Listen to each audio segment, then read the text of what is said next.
Hello दोस्तों, आप सभी का स्वागत है आपके अपने यूट्यूब चैनल लर्न विद एजे पर। दोस्तों आज है 29 मार्च और आज की इस क्लास में हम लोग 28 मार्च 2023 को जो करंट अफेयर्स की क्लास करवाई गई थी कुमार गौरव सर के द्वारा, उस क्लास का आज की इस वीडियो में हम लोग रिवीजन करने वाले हैं।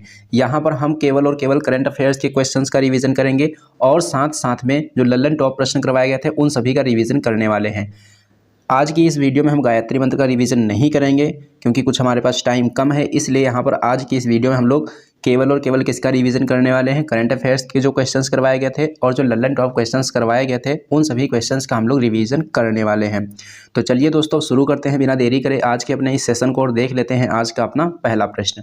तो दोस्तों यहाँ पर अपना जो सबसे पहला प्रश्न दिया गया है इसमें क्या पूछा जा रहा है, महिला प्रीमियर लीग 2023 के पहले संस्करण की विजेता टीम कौन सी बनी है। पहले संस्करण से पता क्या चल रहा है कि जो महिला प्रीमियर लीग हुआ है 2023 में, ये पहली बार आयोजित किया गया है। पहली बार आयोजित किया गया है इसलिए ये मोस्ट इंपॉर्टेंट क्वेश्चन हो जाता है। इससे रिलेटेड जितने भी क्वेश्चंस बन सकते हैं वो सभी के सभी क्वेश्चंस कैसे रहने वाले हैं, मोस्ट इंपॉर्टेंट क्वेश्चंस रहने वाले हैं, क्योंकि ये पहली बार हुआ है इसलिए ये इंपॉर्टेंट है। तो चलिए अब क्वेश्चंस देख लेते हैं और उनके आंसर्स देख लेते हैं, इसकी यहाँ पर कौन कौन से प्रश्न यहाँ से बन सकते हैं। तो सबसे पहला प्रश्न यहाँ से क्या बना कि महिला प्रीमियर लीग 2023 के पहले संस्करण की विजेता टीम कौन सी है, मुंबई इंडियन है। विजेता टीम मुंबई इंडियन। और उप विजेता टीम पूछी जाएगी तो उप विजेता टीम हो जाएगी दिल्ली कैपिटल। कौन सी हो जाएगी, दिल्ली कैपिटल हो जाएगी। दो प्रश्न आपको ये याद रखने हैं, एक तो विजेता टीम याद रखनी है और दूसरा उप विजेता टीम याद रखनी है। अगर पूछा जाए कि महिला प्रीमियर लीग 2023 का आयोजन कहां पर किया गया, तो इसका आयोजन किया गया मुंबई में। और इसका टाइटल स्पॉन्सर कौन था, इसका टाइटल स्पॉन्सर था टाटा। कौन, टाटा। अगर पूछा जाए कि महिला प्रीमियर लीग 2023 में कितनी टीमों ने हिस्सा लिया है, तो इसमें 5 टीमों ने हिस्सा लिया है। कौन कौन सी टीमें हैं, मुंबई की टीम है, दिल्ली की टीम है, यूपी की टीम है और आरसीबी की टीम है और गुजरात या फिर कह सकते हैं अहमदाबाद की टीम है। इन 5 टीमों ने इसमें हिस्सा लिया है। तो ये सभी पॉइंट्स याद रखने हैं। उसके बाद में कौन कौन से क्वेश्चंस पूछे जा सकते हैं, उसके बाद में जो क्वेश्चन यहाँ से पूछे जा सकते हैं कि जो मुंबई की टीम है इसकी कप्तान कौन है, इसकी कप्तान है हरमनप्रीत कौर।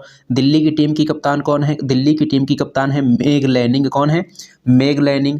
और उसके बाद में पूछा जाए कि जो महिला प्रीमियर लीग इस बार हुआ है उसकी सबसे महंगी खिलाड़ी कौन है, तो स्मृति मंधाना है। इनको कितने रुपए में खरीदा गया, 3.4 करोड़ रुपए में खरीदा गया। अगर पूछा जाए कि महिला प्रीमियर लीग 2023 की जो सबसे महंगी टीम है कौन सी है, तो ये हो जाएगी गुजरात या अहमदाबाद की टीम। इसको किसने खरीदा है, इसको अडानी ग्रुप के द्वारा खरीदा गया है।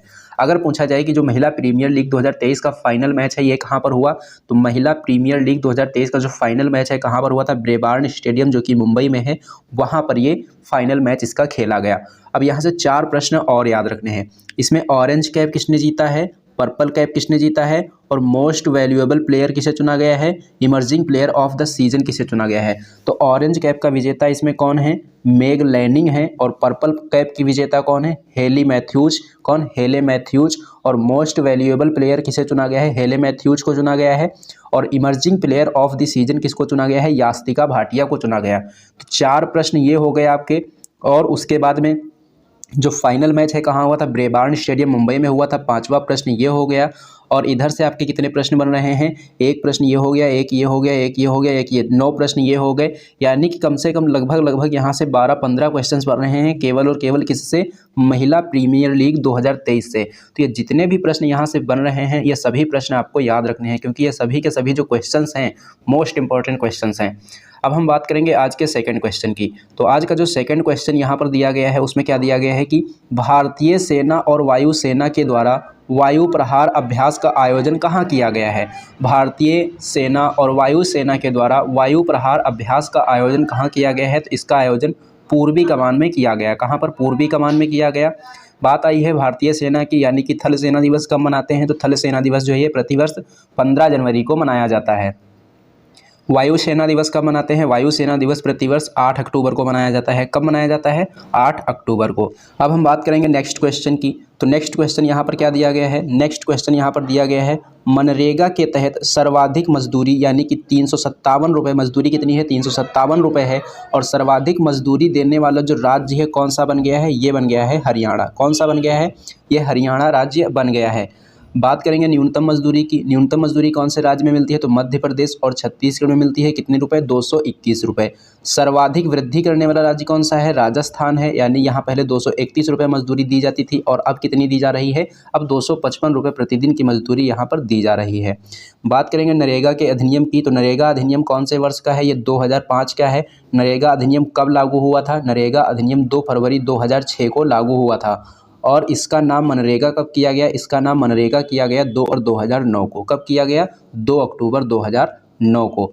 पूछा जाएगा हरियाणा के बारे में। तो हरियाणा के बारे में 3-4 पॉइंट याद रखने हैं। दयालु योजना को कहाँ शुरू किया गया है? हरियाणा में शुरू किया गया है। देश का पहला अनाज एटीएम कहाँ पर स्थापित हुआ है? गुरुग्राम हरियाणा में स्थापित हुआ है। 36वें सूरजकुंड मेले का आयोजन कहाँ पर किया गया है? 36वें सूरजकुंड मेले का जो आयोजन है फरीदाबाद के, हरियाणा के फरीदाबाद में किया गया है। कहाँ पर? हरियाणा के फरीदाबाद में किया गया है। उसके बाद में एक सूचकांक जो कि मोस्ट इंपॉर्टेंट है, जिसमें पूछा गया है कि मूल पशुपालन जो सांख्यिकी 2022 जारी किया गया है, इसके अनुसार दूध और ऊन का उत्पादन करने वाला शीर्ष राज्य कौन सा है? सबसे अधिक दूध और ऊन का उत्पादन करने वाला राज्य कौन सा हो जाएगा? तो ये हो जाएगा राजस्थान।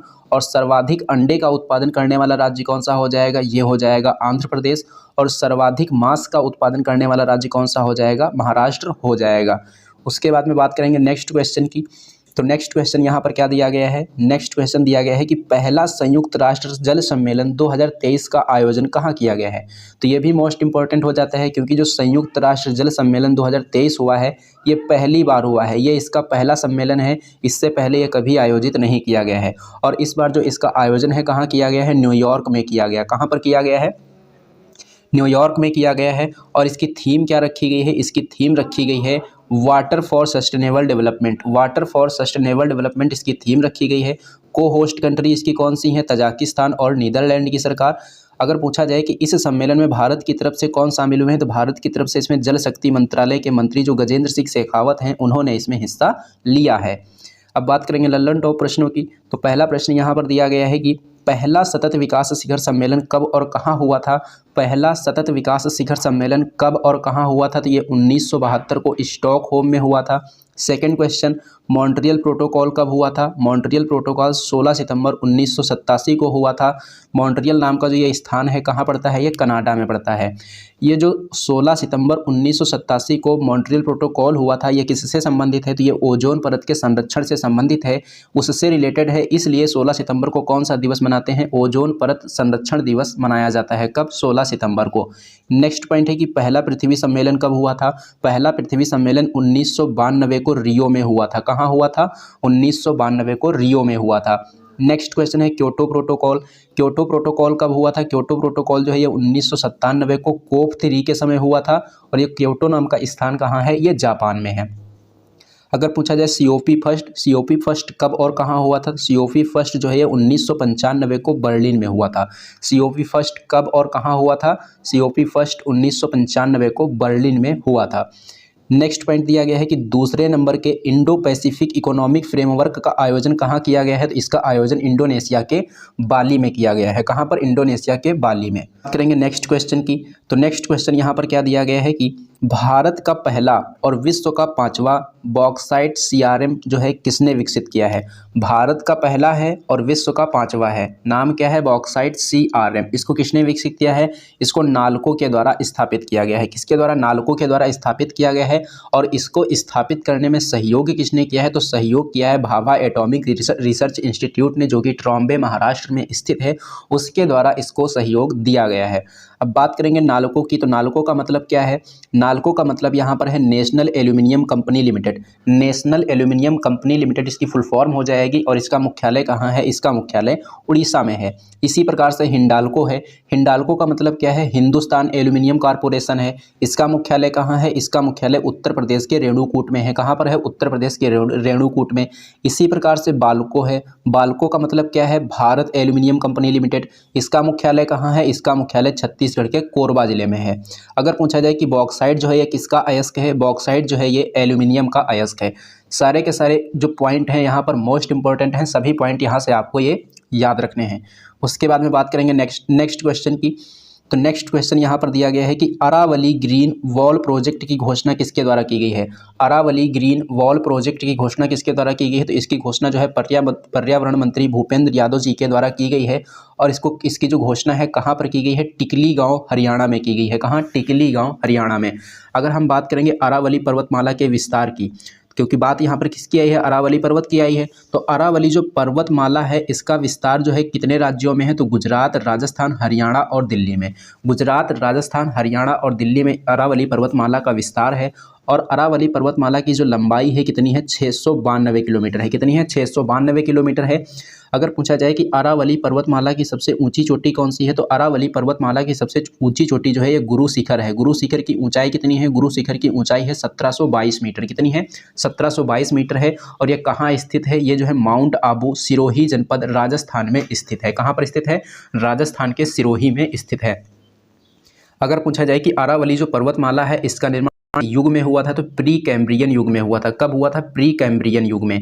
नेक्स्ट क्वेश्चन की बात करेंगे, तो नेक्स्ट क्वेश्चन यहाँ पर क्या दिया गया है, गंधमर्दन पहाड़ियों।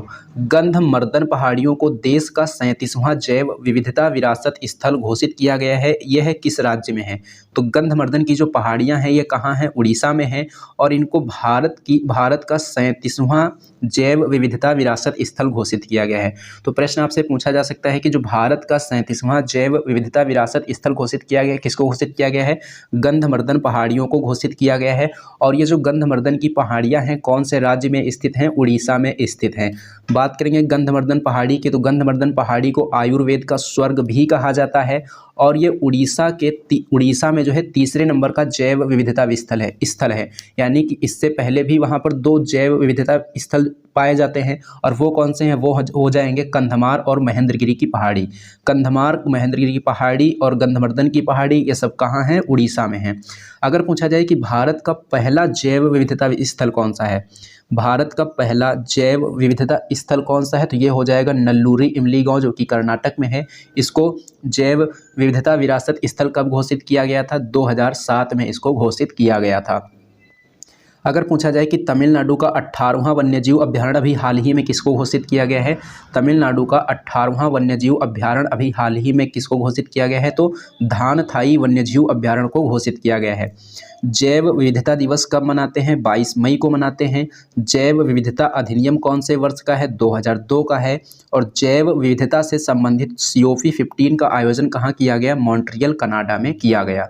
उसके बाद में अगर पूछा जाए कि पृथ्वी के फेफड़े के नाम से किसे जाना जाता है, तो पृथ्वी के फेफड़े के नाम से अमेजॉन वर्षा वन को जाना जाता है। यानी कि जो अमेजॉन वर्षा वन है उनको क्या कहते हैं, पृथ्वी के फेफड़े कहते हैं। भारत का 53वां टाइगर रिजर्व कौन सा टाइगर रिजर्व है, तो ये हो जाएगा रानीपुर टाइगर रिजर्व। कौन सा, रानीपुर टाइगर रिजर्व, जो कि कहाँ है, उत्तर प्रदेश में है। नेक्स्ट क्वेश्चन की बात करेंगे, तो नेक्स्ट क्वेश्चन यहाँ पर दिया गया है कि संयुक्त राष्ट्र भवन में लॉन्च की गई पुस्तक युद्ध और महिलाएं का लेखक कौन है। पुस्तक का नाम क्या है, युद्ध और महिलाएं, और इसका लेखक कौन है, डॉक्टर M.A. हसन। कौन है, डॉक्टर M.A. हसन है। अब यहाँ पर कुछ महत्वपूर्ण पुस्तकें दी गई हैं और उनके लेखक दिए गए हैं। नेक्स्ट जो यहाँ पर पुस्तक है, a matter of the heart. A matter of the heart पुस्तक किसकी है, डॉक्टर अनुराग बहर की है। Bipin the man behind the uniform जो पुस्तक है ये किसकी है, रचना बिश्वत की है। किसकी है, रचना बिश्वत की। नेक्स्ट पॉइंट है कि as good as my world जो पुस्तक है ये किसकी है, KM चंद्रशेखर की है। विक्ट्री सिटी जो पुस्तक है ये किसकी है, विक्ट्री सिटी जो पुस्तक है ये सलमान रुश्दी की है। अब यहाँ पर एक नाम आया है बिपिन। ये जो बिपिन है, जनरल बिपिन रावत, ये भारत के पहले CDS थे। भारत के पहले CDS कौन थे, जनरल बिपिन रावत थे। अगर पूछा जाए कि भारत के सेकंड CDS किसको बनाया गया है, तो अनिल चौहान को बनाया गया है। भारत के पहले CDS जनरल बिपिन रावत, और भारत के जो दूसरे CDS बने हैं, कौन बने हैं, अनिल चौहान को बनाया गया है। नेक्स्ट क्वेश्चन की बात करेंगे, तो नेक्स्ट क्वेश्चन यहाँ पर दिया गया है कि नई दिल्ली में आयोजित विश्व महिला मुक्केबाजी चैंपियनशिप में भारत के लिए स्वर्ण पदक किसने जीता है। तो सबसे पहले आपको यही याद रखना है, जो विश्व महिला मुक्केबाजी चैंपियनशिप हुई है कहाँ पर हुई है, नई दिल्ली में हुई है। और इसमें जो भारत के लिए स्वर्ण पदक है कितने लोगों ने जीता है, तो भारत ने इसमें 4 गोल्ड मेडल जीते हैं। अब ये 4 गोल्ड मेडल किस किसने जीते हैं, उनके एक बार नाम देख लेते हैं। तो नीतू घंघास ने जीता है कितने किलोग्राम की कैटेगरी में, 48 किलोग्राम की कैटेगरी में इन्होंने जीता है। निखात जरीन ने जीता है, इन्होंने कितने किलोग्राम की कैटेगरी में जीता है, 50 किलोग्राम की कैटेगरी में। उसके बाद में लवलीना बोरगोहन है, इन्होंने कितने किलोग्राम की कैटेगरी में जीता है, 75 किलोग्राम की कैटेगरी में। स्वीटी बोरा ने कितने किलोग्राम की कैटेगरी में जीता है, 81 किलोग्राम की कैटेगरी में। तो ये चारों नाम याद रखने हैं और साथ साथ में इनकी कैटेगरी भी याद रखनी है कि इन्होंने कौन सी कैटेगरी में गोल्ड मेडल जीता है। अब बात करेंगे विश्व महिला मुक्केबाजी चैंपियनशिप के लिए जो ब्रांड एम्बेसडर है किसको बनाया गया था, फरहान अख्तर और MC मैरी कॉम को बनाया गया था। और ये इस बार जो इसका है कौन सा संस्करण हुआ है, ये इस बार इसका 13वां संस्करण हुआ है। और इसके 13वें संस्करण का आयोजन कहाँ पर किया गया, नई दिल्ली में किया गया। और इसमें भारत ने कितने गोल्ड मेडल जीते हैं, भारत ने कुल मिलाकर 4 गोल्ड मेडल जीते हैं। इनके नाम यहाँ पर लिखे हुए हैं, कैटेगरी लिखी हुई है, सब कुछ आपको यहाँ से याद कर लेना है। उसके बाद में बात करेंगे नेक्स्ट क्वेश्चन की। तो नेक्स्ट क्वेश्चन दिया गया है कि वन वर्ल्ड टीबी समिट का आयोजन कहाँ पर किया गया है। वन वर्ल्ड टीबी समिट का जो आयोजन है ये वाराणसी में किया गया है। कहाँ पर, वाराणसी में किया गया है। बात करेंगे टीबी की, तो टीबी किससे होता है, टीबी जो है माइक्रोबैक्टीरियम जीवाणु से होता है। टीबी किससे होता है, टीबी जो है माइक्रोबैक्टीरियम जीवाणु से होता है। और माइक्रोबैक्टीरियम जीवाणु की खोज किसने की थी, रॉबर्ट कोच ने की थी। कब की थी, 24 मार्च 1882 को। कब, 24 मार्च 1882 को खोज की गई थी। इसीलिए 24 मार्च को प्रतिवर्ष कौन सा दिवस मनाते हैं, विश्व टीबी दिवस मनाते हैं। और विश्व टीबी दिवस 2023 की जो थीम है क्या है, विश्व टीबी दिवस 2023 की जो थीम है उसकी थीम है yes we can end TB. क्या है, yes we can end TB इस बार इसकी थीम है। और विश्व टीबी दिवस को मनाए जाने की शुरुआत कब हुई थी, 1982 में हुई थी। कब हुई थी, 1982 में। उसके बाद में देखेंगे आज का लास्ट प्रश्न, और लास्ट प्रश्न यहाँ पर क्या दिया गया है, मोरे ईल की जो नई प्रजाति की खोज हुई है कहाँ हुई है, तमिलनाडु के कुड्डालोर तट पर हुई है। तो दोस्तों ये था आज का आपका सेशन। ये सेशन आपको कैसा लगा है कमेंट बॉक्स में कमेंट करके ज़रूर बताना। अगर ये सेशन आपको पसंद आया हो तो इसे लाइक करना और इसे अपने दोस्तों में ज़्यादा से ज़्यादा शेयर भी करना। और हाँ दोस्तों, अगर आप लोगों ने अभी तक हमारे चैनल को सब्सक्राइब नहीं किया है तो चैनल को सब्सक्राइब कर लेना और बेल आइकन पर क्लिक करके ऑल पर ज़रूर क्लिक कर लेना, जिससे कि इस चैनल पर जब भी कोई वीडियो अपलोड की जाए तो उसकी नोटिफिकेशन आपको सबसे पहले मिले। तो चलिए दोस्तों, मिलते हैं अब हम लोग एक नेक्स्ट वीडियो में।